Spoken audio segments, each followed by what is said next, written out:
Begin today the Gemara on the Chavav Amud Beis, the very last word. So this sugya talks about different people that are apostle edus. So in connection to this, the Gemara brings a machlokes. This is actually a sugya where you have exact same inyan, the same machlokes brought in Baba Kama as well. Zok the Gemara Itmer, we learned the following machlokes: Eid Zaymim, an aid that became a Eid Zaymim. So the case of an Eid Zaymim is when there's Eidim that came and said testimony, then comes another set of Eidim and say, Imanu ayisem b'makom ploni. We're not contradicting the actual story that you said, but what we can say is, at that time that you say that you were there and saw this, you were with us elsewhere. So what's the chiddush of the Torah here? The Torah says that we believe the second group, and the first group becomes puzzle, and vasisim lekashazama. They get their punishment for that. So now the shaila is, what happens with an Eid Zaymim where they said their Eidos in Nisan, and then it was only 6 months later that a second group of Eidim came and was mazim them and showed that they're false Eidim by saying Imanu hayisim b'makom ploni. So there was a period of 6 months in between. So in such a case, Abaya says Lamafreya nifsal. When the second group puzzles the first group, once they found them to be puzzled, this goes back retroactively.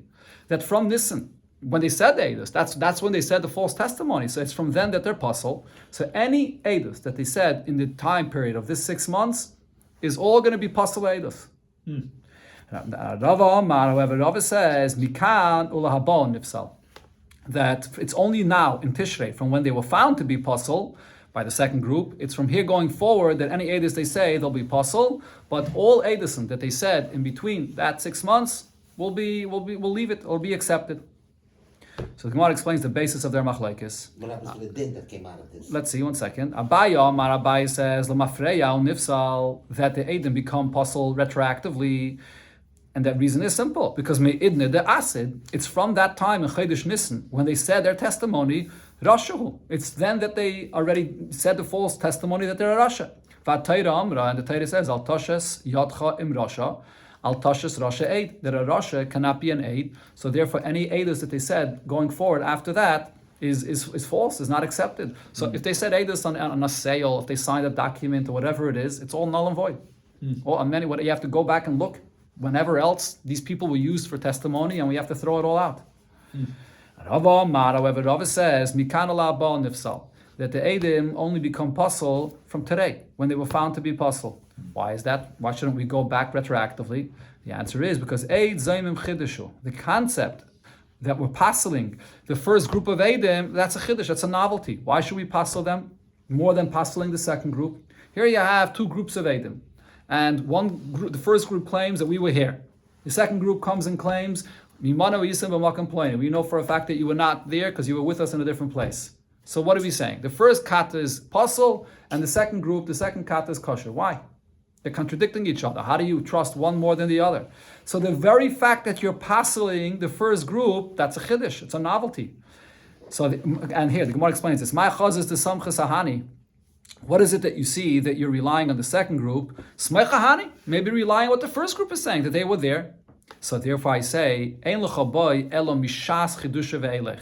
The fact that I now say that the first group is puzzled, it's only going to be from that time when the second group said their eidos. It's then that chiddush takes effect, that they become puzzled. But it doesn't go back retroactively before to say that all the eidos they said until this point will be puzzled. So that everything else will be kosher. This is Rashi's pshat here in the Sinyan. Tosfos talks about this because there's two ways to understand what the Gemara means. When the Gemara says Eid Zaymim Chidushu, Rashi says that it means that the fact that the first kat is puzzle is a chiddush. But Tosfos says no, the fact that the first kat is puzzle is not a chiddush, because if not for the chiddush of the Torah by Eid Zaymim, what would I say? I would actually say that both groups should be puzzle. Misafik. Since I don't know who's puzzle, I should puzzle both of them. And here the chiddush of the Torah is it will machshir the second kat. That's the chiddush of the Torah. So it's not that we puzzle the first, but the chiddush is that we'll machshir the second kat. But still, the Gemara is saying, according to Abaye, that ein lechaboy, Rava that is, ein lechaboy el chidushay. The fact that we see that there's a chiddush in the Eidim Zaymim and that the second kat is kosher is a reason that we say that they're kosher to be paisel the first kat. So their kashrus to passel the first kat is only now, when they say the edus, but it doesn't go back retroactively. Okay, this is one version of understanding the machlokes of Abaye v'Rava. Ikeda another version is Rava Namik Abaye Svirile. Min HaTorah, Rava agrees to Abaye that you would passel the edus retroactively. Once the Torah said that they become passel, it does go back retroactively. Now, Umay Tam Kamar Mikan Labo. So why is it that Rava says that we only passel the ed from when they were discovered to be passel and Chodesh Tishrei from here going forward, not retroactively? The answer is it's all just a takana midrabana mishum pseida de lekuchais. Because if you're going to passel now, all testimony or documents that they signed on for all this period of the 6 months, or any, it could be much longer than that. So then it comes out there can be buyers that all of a sudden are going to find themselves without a proper documentation for their sale, because the Edom that signed in it, not to any fault of their own, they had no idea that these are Pasal Edom. Now all of a sudden it's discovered that they're Pasal, and now they have no document for their sale. So therefore Chachamim instituted that the Eidos should still be kosher. So it's all just a takana midrabanan. My beinayu. What's the practical difference between these two understandings of Rava's opinion, whether this is minat Torah or it's just a takana midrabanan? So the Gemara says there's two differences. One is one difference would be in a case the asad beitrei b'chad. So Rashi's pshat in the Gemara is when you have two witnesses that testified, and then what happens is you don't just have another two witnesses testifying against the first imanu yisim b'makom plani. You have two that are saying that on one, and another two that are saying it on another one. So now you have four basically against two. So in such a case, the fact that I trust the four here, which is the second group that comes, against the first two is not a chiddush anymore. Because against each one, you have two that are testifying that they're puzzle. So here, in this case, according to the pshat that says that that won't apply here. It's not a chiddush. And therefore, in such a case, even Rava would agree that the psul goes back lemafreya. But according to the reason that it says here that it's a takana midrabanan, so even in this case, that reason, takana midrabanan applies, that there should be no loss to any buyer that has these items signed in their document. This is Rashi's pshat in the Gemara. Taisvis and all the Rishonim ask on Rashi that there's a known concept regarding Eidim which is called Trei Kemeya, that 2 and 100 Eidim are the same. The Torah says Al Pishnayim Eidim, Al Pishloisha Eidim. 2 is the absolute level of belief that you have in what they say, and 100 people against 2 is the same. So how could the Gemara here say that if you have 4 against 2, then over here in this case it's not a chiddush that I believe the 4 against the 2? It is. That's a question that the Rishonim ask on Rashi. Taisus over here says in the name of Rabbeinu Tam that the case over here is that the first group of Eidim, they didn't see together. They didn't witness together what they're testifying about. One saw it from one location, another saw it from a different location, so they're not really one group. If they were one group and they were trei, there would be no chiddush that the other 4, there would be no difference. So you can't say that it's not a chiddush when the other 4 are testifying against them. But they weren't really one group together. That's how Taisus understands this. Another example where there's an afkamina, inami the paslinu begazlanusa. In a case where the second group of Eidim are not mazim, the first group, which is the imanu ayisem b'makom plaini. Over there's a chiddush that they're contradicting them, and still the second group is kasha and the first group is pasul. But then there's another case. Paslinu begazlanusa means the second group of Eidim comes and says, we know nothing about the story that you said, we know nothing about the location where you were at that time, but we can testify about something else. We saw you stealing. Both of these Eidim are Gazlanim. Can the second group say about the first group that they're Gazlanim? Yes.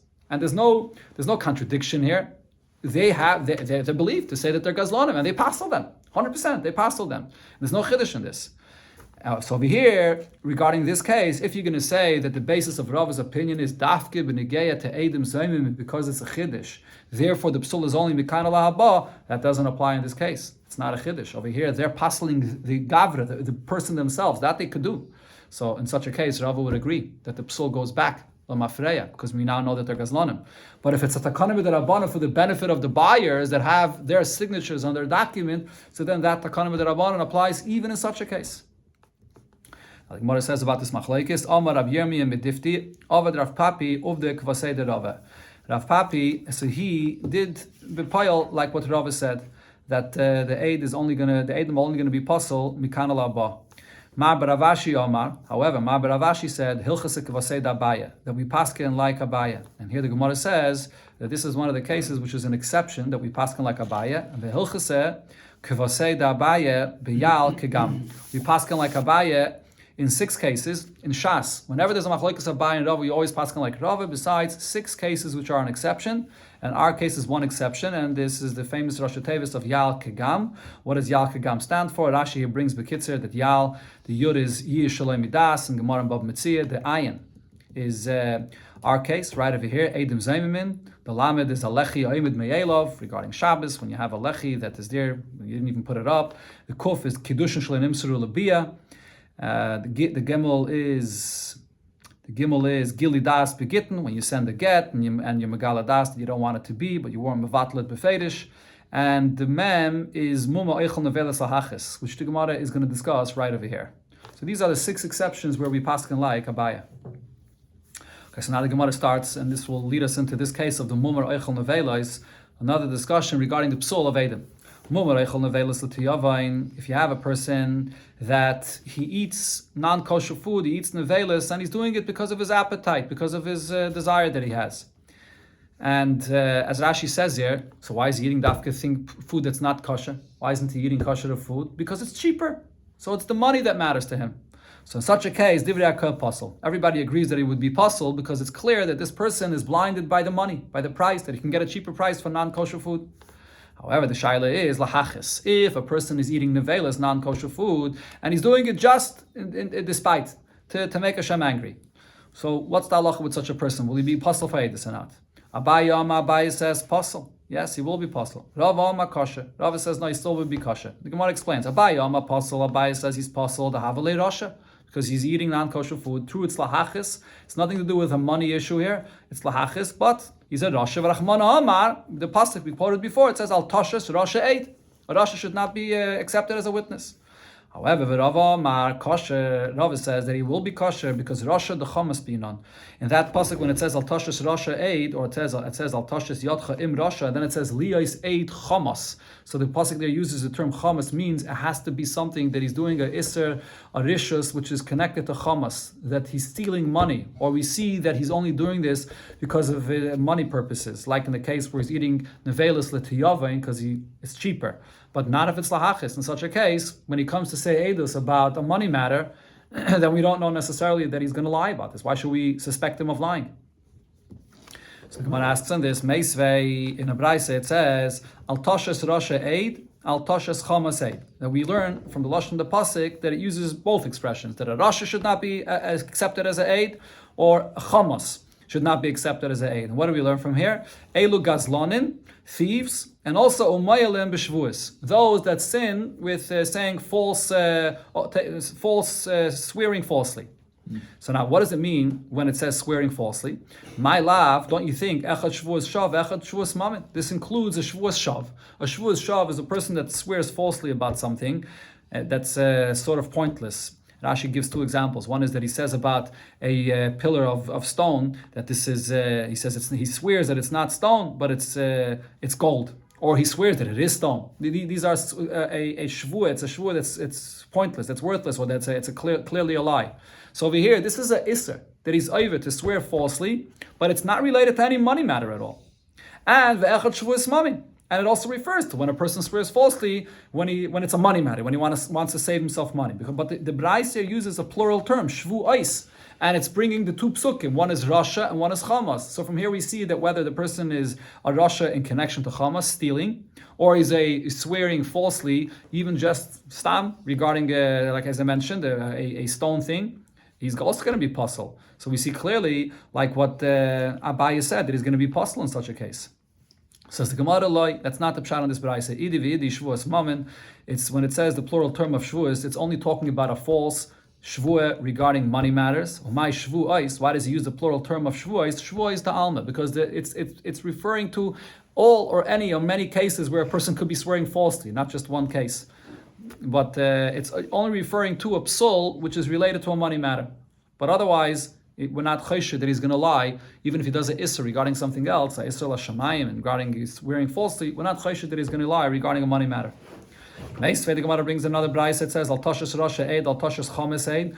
How do we darshan the 2 expressions of the pasuk that a rasha shouldn't be an eid, or a chames should not be an eid? Elu gazlanin umalve ribius. So this brayse clearly says that one is speaking about a person that steals outright, And then the other one is a person that is lending money on interest. He's not mamish stealing outright, but he's taking someone else's money, and it's an isser.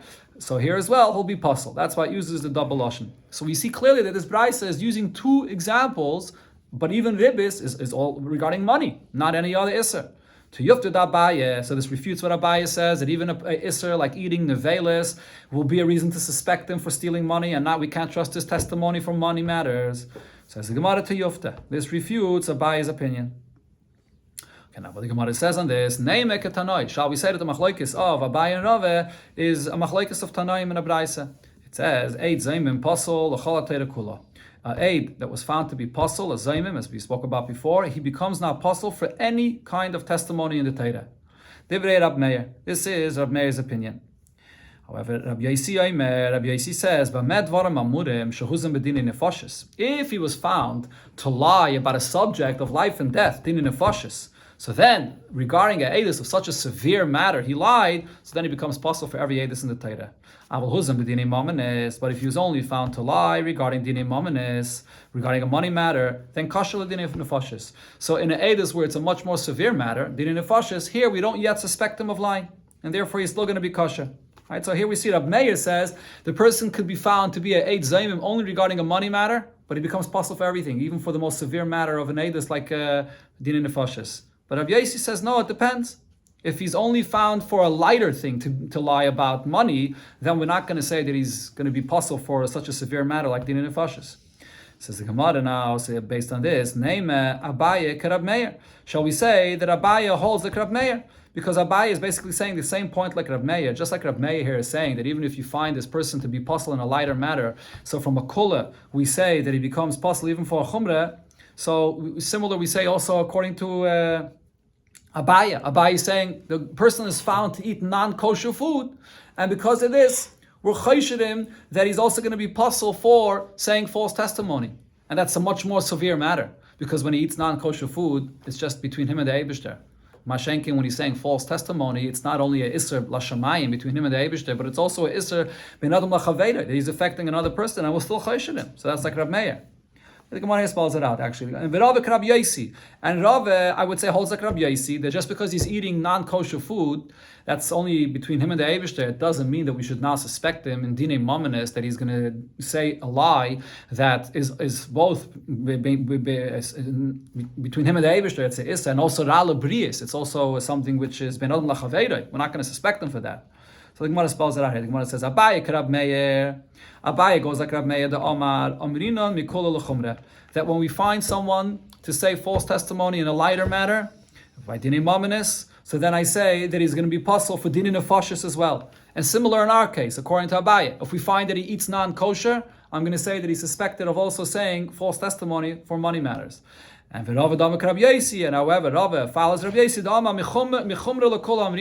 if he was found to say false testimony for dinei nefashis, such a severe matter, then I say he's going to be puzzle for even a lighter matter. He'll lie for that as well. But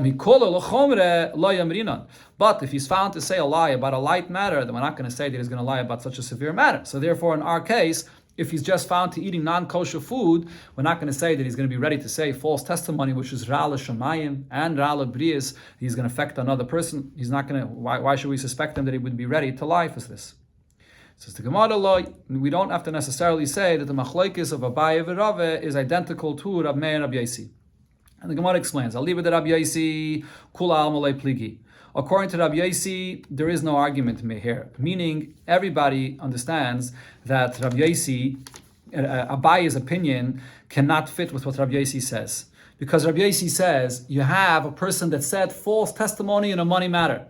When he says that false testimony in a money matter, this is something which is Ra'ala Shamayim and Ra'ala Brias. He's doing an Aveda for the Eibishter, and he's also affecting another person. That's already pretty severe. But nevertheless, Rabbi Yossi says that for an edus of dinei nefashos, he's still going to be kosher. So definitely, Rabbi Yossi cannot agree to what Abaye says, that just eating non-kosher, which is affecting just you, between you and the Eibishter, and it's not affecting any other person, that's definitely not a reason to passel this person for any other edus. So in Rabbi Yossi's opinion, he definitely goes only according to Rava. He cannot fit with what Abaye says. So kula amalei, that's not where their argument is. Ki pligi aliva de Rab Meir. The argument of Abaye and Rava was how we understand Rab Meir's opinion. Abaye Rab Meir. Abaye is simple. Abaye follows Rab Meir's opinion, just like we see that Rab Meir says that if he's found to say false testimony in a lighter matter, in dini mominus, so then we passel him for a more severe matter. So Abaye says the same thing applies to eating nevelis. When he eats nevelis, which is a lighter isser, I'm going to passel him also for to suspect him of saying false testimony. But Rava will tell you, no, you can't compare to what Rav Meir said. When Rav Meir says that if he was found to say false testimony in dini mominus, so we passel him for dini nefashes, that's a legabe eight zaymim de momin. That's because he was found to say a lie in testimony of money. So even though it's lighter than dini nefashes, but it's derala shamayim verala brius. This already is an isser where he's doing something that's bad between him and the Eibishter, and it's also bad that he's affecting another person by his edus. There I say that he becomes possible for everything. But over here, just a person eating nevelis, derala shamayim, ve'en rala brius. This is something that he has his own personal taiva, and this is not something that affects anybody else. So in such a case, loy, that's not enough of reason to say that it would be possible that we would suspect him to say a lie. Now, the Gemara concludes now. What's the halacha regarding this machlokes of Abaye v'Rava? Again, we're talking about a person that's eating nevelis lahachis just to anger Hashem. We paskin like Abaye. So the Gemara asks on this, but v'hai taisif. Before we brought a brisa, and the Gemara said Yufta Dabaye to Yufta, we proved that it says only gazlan and malvi ribis, and if the person is doing an aved in an area of money, then he's puzzled. Says the Gemara, Hahi Rabbi Yosi. That brisa is following Rabbi Yosi's opinion. But as we proved here, according to Rabbi Meir, the argument of Abaye v'Rava was according to Rabbi Meir's opinion. And so therefore, according to Rabbi Meir, we could still say that Abaye is right, and we paskin like Abaye. But the Gemara asks on this, with the heavy name Rabbi Yosi, even if that brisa we quoted before is Rabbi Yosi's opinion, but the rule usually is Rabbi Meir and Rabbi Yosi. Anytime there's a machlokes between Rabbi Meir and Rabbi Yosi, halacha Rabbi Yosi.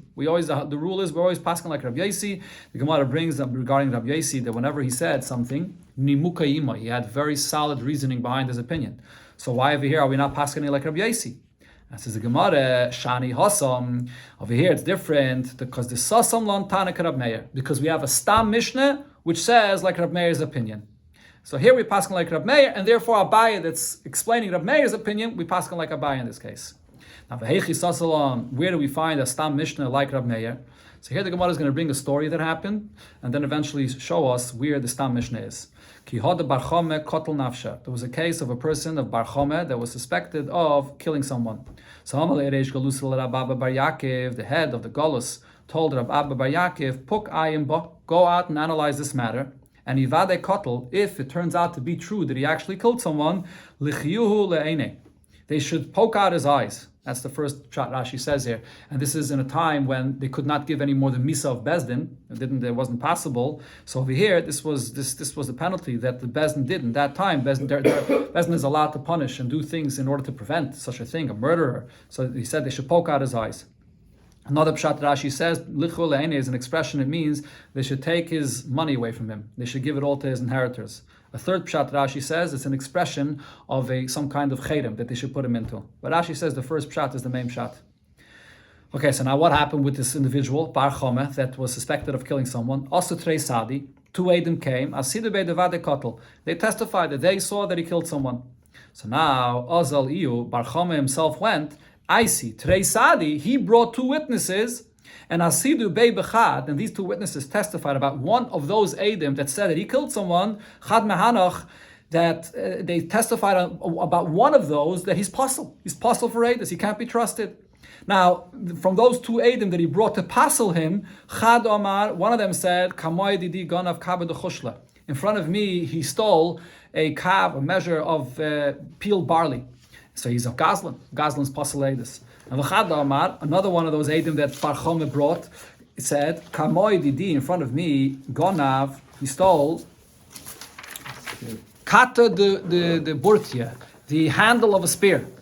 That's what he stole. So you have here two Eidim that puzzle one of the Eidim that came and said that he's a murderer. Why? Why are they puzzled? Because they were found to be Gazlanim. They steal. So therefore Bar Chome wanted to puzzle them, so you can't trust them to confirm that he's a murderer. Omalei, my daitich. So he said to him, in front of who was this Tintayt over here? What did it say? So this was Yaakov, Rav Abba Bar Yaakov that is. So Rav Abba Bar Yaakov tells him, my daitech, what are you thinking over here when you're proving that one of the Edom testifying against you is stealing money? Rab Meir, is it because you want to paskin like Rab Meir? So this is based on what we said before. Rab Meir said that if you see someone that's suspected in a money matter, that's enough to also be suspicious that they'll lie even regarding a matter of life and death, even though it's much more severe. Right? So we go from kol l'chumra. So you want to paskin like Rab Meir, that's why you want to passel this aid that testified against you. But it's not going to help because Rab Meir and Rab Yosi, halacha Rab Yosi. Anytime there's an argument between Rab Meir and Rab Yosi, we paskin like Rab Yosi. And Rab Yosi ha'amar, as we said before, Rab Yosi holds huzam b'dinim mamanis. If you find Edom to have said false testimony regarding a money matter, kosher l'dinin nefashis. We don't suspect them of lying regarding a matter of life and death. They're still kosher to say that you're a murderer and you're a chayiv misa. So therefore, you can't passel them. Now on this, Rav Papi said, Hani Mili, when do I say that Allah is like Rabbi Yosi? If there's no Stam Mishnah that is like Rab Meir, but Hocha Sasam Lantana Rab Meir. Here there is a Stam Mishnah like Rab Meir's opinion that even if they're caught as liars in a money matter, a lighter matter, they do become totally puzzle for everything, even for Eidos of Din and Nefashis. And therefore, Bar Chama is right that the aid that testified that he's a murderer is puzzle. So the Gemara brings, Mimai, where's the source that there's a Stam Mishnah like Rab Meir? Ilem, if you're going to say Mahadatnan, that it's the following Mishnah. The Mishnah says, Kalaroi, Lodin Din Nefashis, anybody that is fit to be accepted as to judge regarding Din Nefashis, Roi Lodin Din Mamanis. You can also judge regarding Din Mamanis. So Mani, who is this Mishnah? Ilem Rabbi Yosi. If you're going to say this is Rabbi Yosi, but that's not true. There's a case of an Eid Zaymim that was found to be false regarding a money matter. And the kosher ladin nefashis, but he still remains kosher for a matter. For a matter of life and death, which is much more severe. But he's possible for dine mamanis because there he was found on a lighter matter. He was found to lie. So how could the Mishnah say that if he's roi for dine nefashis, he's also roi for dine mamanis? So therefore that Mishnah is a Stam Mishnah, and that must be Rab Meir's opinion. So we have a clear Stam Mishnah like Rab Meir.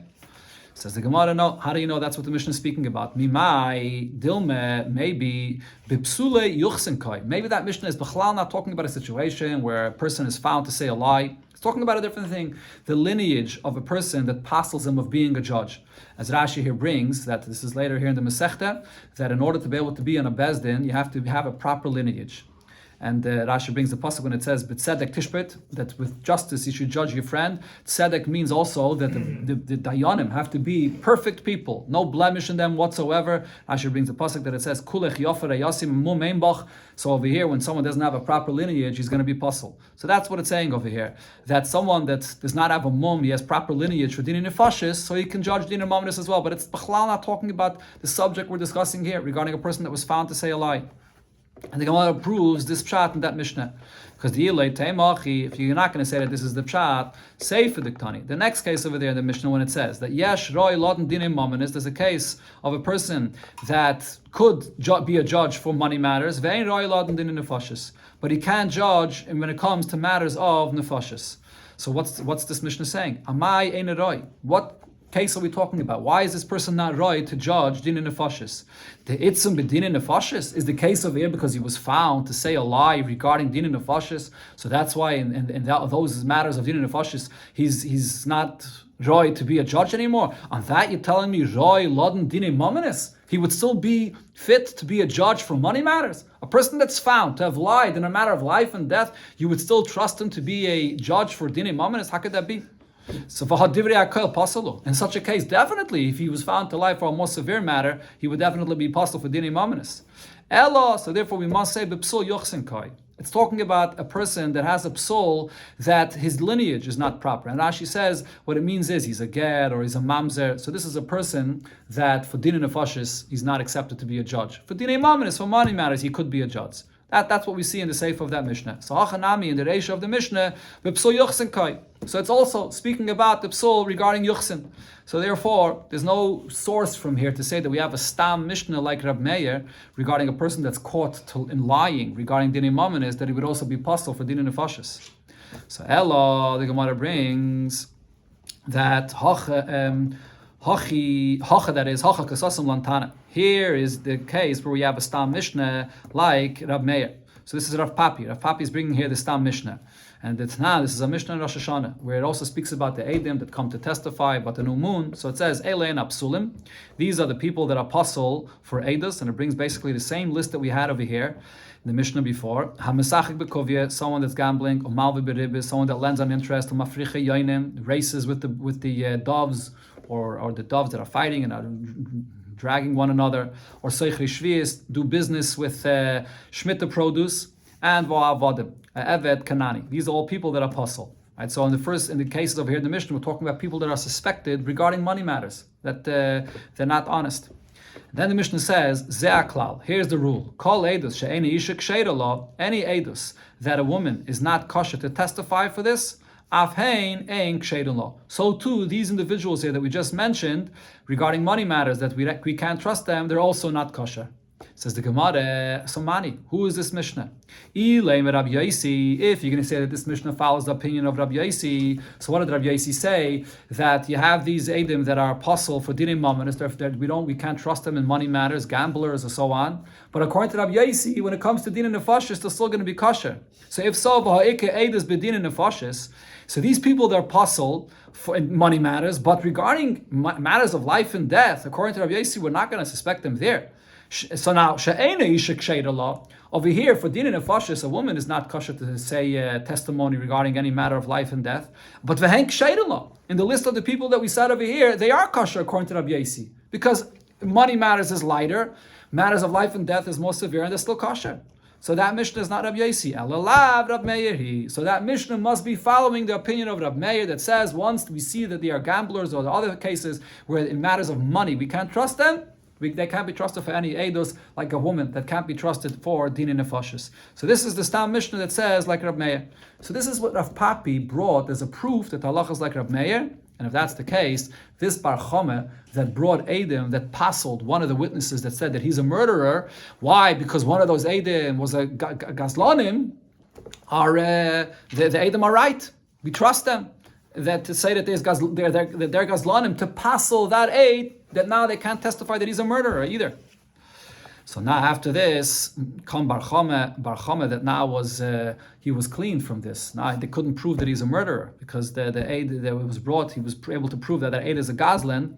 So now Nashke Akare, he got up and he kissed Rav Papi Akare on his foot, and v'kible, and not only that, v'kible lekarge the kulishani. He says, I accept upon myself to pay your taxes, your head taxes, for the rest of your life. Because you say he saved him. He saved him from the Eidim that said that he was a murderer. So he took upon himself to pay the taxes for his entire life.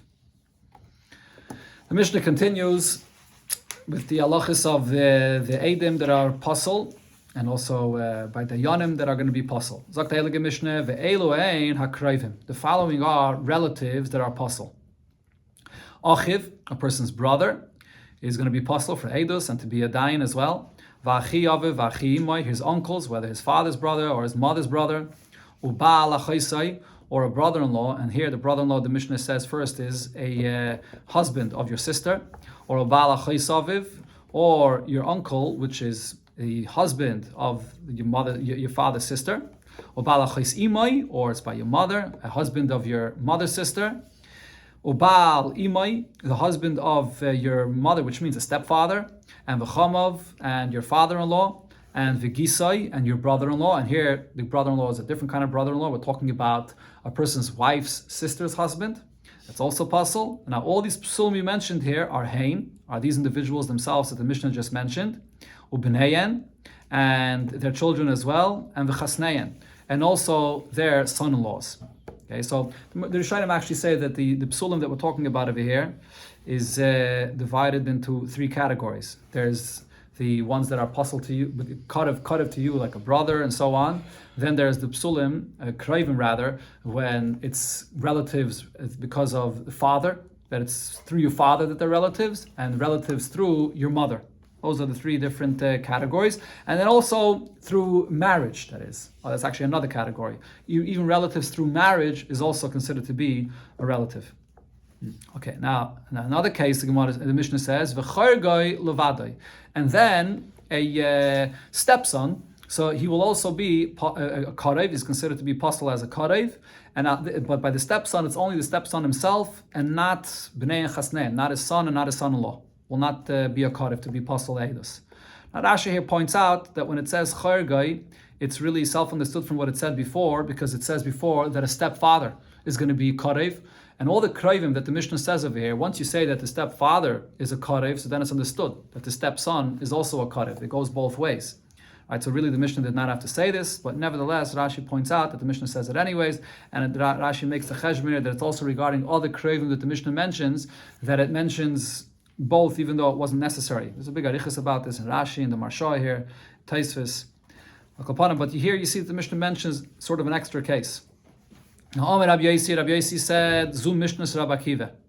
This, what we learned over here, all these categories of the krayvim, this is the Mishnah the way Rabbi Akiva taught it. Aval Mishnah Rishaina, but in the Mishnah Rishaina, originally the way it was taught was that what are the krayvim? Daidai, an uncle, or ben daidai, and then the son of your uncle, meaning a first cousin, and and only someone that's a relative that you could potentially inherit them. And that means only a relationship which is a paternal relationship through your father, because that's someone where there's a din of Yerusha, as we learned in Baba Basra and Yesh Neichlin, that any relationship through a mother, it's a relationship, but not for Yerusha. Right? So in other words, Mefarshim say that in such a case, there's no suspicion of you lying, because it's only regarding a money matter that you're going to say Eidus for the benefit of your relative, because then you could potentially yarshin them. But in a case where it's a relative, but there's no money that's going to come to you from them, there's no Yerusha, over here there's no suspicion for saying false witness testimony by a karev. Okay, so now it really depends on what's the psul of a karev. I mean, we actually learned in Baba Basra, it says that the psul of a karev is not because it was a suspicion of saying false testimony. It's because a karev is a gzeris akasav, even Moshe and Aaron that are krayvim apostle. And that's like the Mishnah that it says here, the Mishnah of Rabbi Akiva, that even a relative through a mother is also going to be a relative. Another thing the Mishnah says, v'chol karev loy ba'isa shah, anybody that's a relative to you at that time will be apostle. And that time means whether when they witnessed it or whether when they're testifying. If they're a karev at that time, they're apostle. Now, hoya karev, if he was once your relative through marriage, and now he's not your relative anymore. He was married to your sister, and now your sister passed away, and now it's not a relative anymore. Arez a kosher. So now he becomes kosher again. Rabbi Yudah says, "Afila meisa bitoy," even in a case where his daughter died, and v'yeshle banim mimena, so now you had a son-in-law that was puzzled to be a karev to you, but now the daughter died, so he's not your son-in-law anymore, but the daughter gave birth from this marriage and has children, mimena, from her, harei zeh karev, still will be considered to be a karev that's puzzled. Another case says the Mishnah, ha'oyev v'hasayne, if you have someone that's a close friend, or someone that's an enemy, so in such a case, you also cannot be Eidim or cannot be a judge for them. And the Mishnah describes this. Oyev zeh shushvinoi. Oyev is someone that is your shushvin, is your unterfirer, by a chasana. This doesn't just mean an unterfirer, but someone that is marrying you off. He's taking care of your chasana. That's a oyev. So in that time you cannot say, Rashi says, b'meichu pasli. In that time period, you can't say Eidus for him. Saine, a person that's an enemy, who's this? Someone that you didn't speak to for 3 days, and the reason you didn't speak to him is because of the fight that you have with this person. So on this, the Chachamim said to Rabbi Yehuda, Amrulei, V'nachshedu Yisrael al kach. Yidden are not suspected for such a matter that they're going to say false testimony just because of a hatred or because of love. So Rashi actually says, we'll see the Gemara says that this is only regarding Eidus, that it says that there's no chshad about this. But regarding being a judge, you can't be a judge if it's for a very close friend or for an enemy. What's the source of this halacha that a karev is possible for Eidus? The Tana Rabbanon, we learned in the Braise, Lo yumsu avos albanim. The pasuk says that fathers should not die for the children. What does this mean? Mat tamad leim. What is this pasuk saying? Im lalamed. If it's coming to say like it would sound simply, shelo yumsu avos ba'avim banim, that a father will not die because of the sins of his children. Ubanim ba'avos. And ba'avayin avos, that is, and children won't die for the sin of their fathers. Harei kvar nema. But that already says there in that pasuk. It goes on to say ish becheta yumasu, that a man dies only with the sin that he did, not with his fathers and not with his sons. So therefore we say when it says la yumsu avis al banim, what it means is be'edus banim, that a father cannot be put to death by the testimony of his children. And ubanim la yumsu al avis means be'edus avis, that the father cannot testify and then the child will be put to death based on that. So here we see the source that the relative by the father and son cannot, the apostle edus. But the Gemara asks on this pshat, ubanim ba'avayin avis loy. Is it not true that children will pass away because of the avedis of the father? But vaksiv, it says in the Yud Gimel Midas Arachmim, Poiked Avayin Avos Albanim, that the Eibishter remembers and punishes for the sins of the parents. The Eibishter punishes the children for this. And to the Gemara, there it's different. Hasam kishoichzen ma'isa v'seim b'yadein. There, the Eibishter only punishes the child when he's following and he's holding on to the ways of his father. Kedetanya is learned in Abraisa, va'af ba'avaynes avoisam atem yimaku, that also with itom, that is yimaku, also with the sins of your father, you will get punished. Yimaku, you will. How do they type yimaku there? Okay, so what is what again? Be erased. Okay, so here we see that with the sins of the father, the children will get punished. And the Brisa says, that's only if they're following and holding on to the sins of the father and going in the same ways.